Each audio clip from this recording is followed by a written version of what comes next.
Okay, so we take our wire bit with the two ends which are bent at 90 degrees.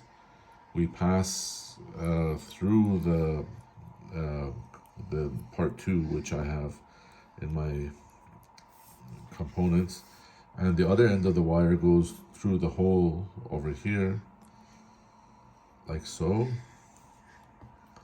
And we pass this part two over part one, and we push it until they are all the way clipped together. So this makes one piece. And on the other side, we do the same thing. So we take our wire, we put it through over here, and we pass it through this hole, and we pass our part two over it, and we push it so it's a nice snug fit, like so.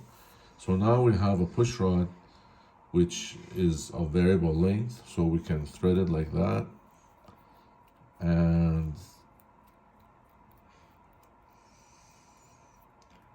so this is the short version, and we can unthread it, and we get about 12 millimeters of play over here.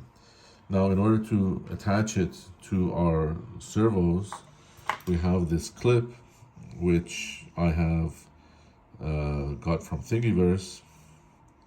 The way this works is we pass our wire through the servo horn, and we pass this servo horn over here, and this part is a little bit hard to push through, but basically, let me try that again.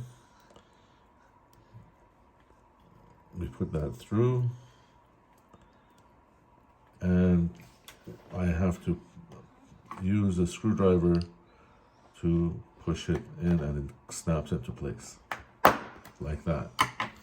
So we have our servo horn, our wire piece which can be made to length. Then we have our variable piece which can be extended by unthreading this or threading it in, and the other piece which goes to our control surface. And the idea is that once the adjustment in length is finalized, we can put a drop of glue over here to fix the screw in place. So this is the cheap way to make variable length push rods. Thank you.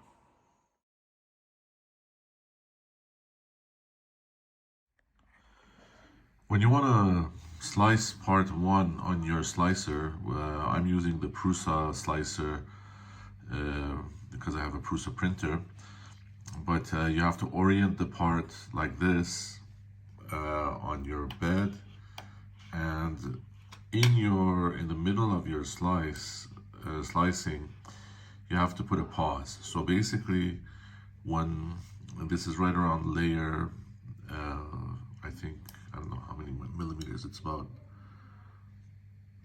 4.6 millimeters. When you reach around 4.6 millimeters, we have a pause here.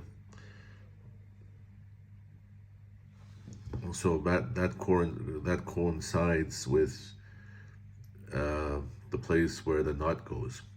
So if you see you have solid here, then there's a cavity here for the nut, and then we have a pause right at this level. It's about 4.6 millimeters. So when you're slicing, you have to make sure you put a pause over here, and this gives you a chance to insert your two M2 nuts into the part, and then then the rest goes up as normal.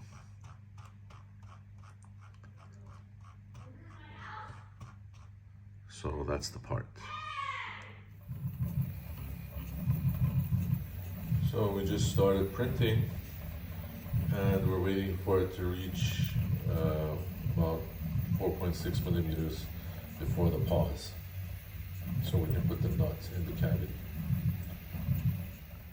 Okay, so our printer has made a pause, and it's waiting for me to insert the nut into the slot.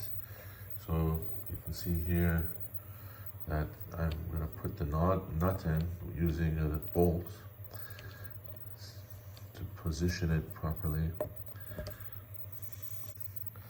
Okay, I use the bolt to push the nut in partially, and then I'm gonna try to push it all the way in so that it's flush.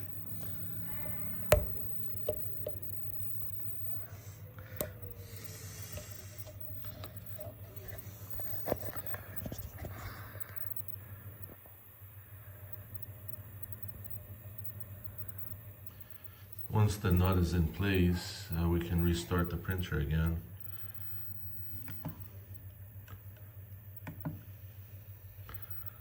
And it should start printing on top of that and embed the nut in there. So you can see the nut is embedded in there and it started printing over it again.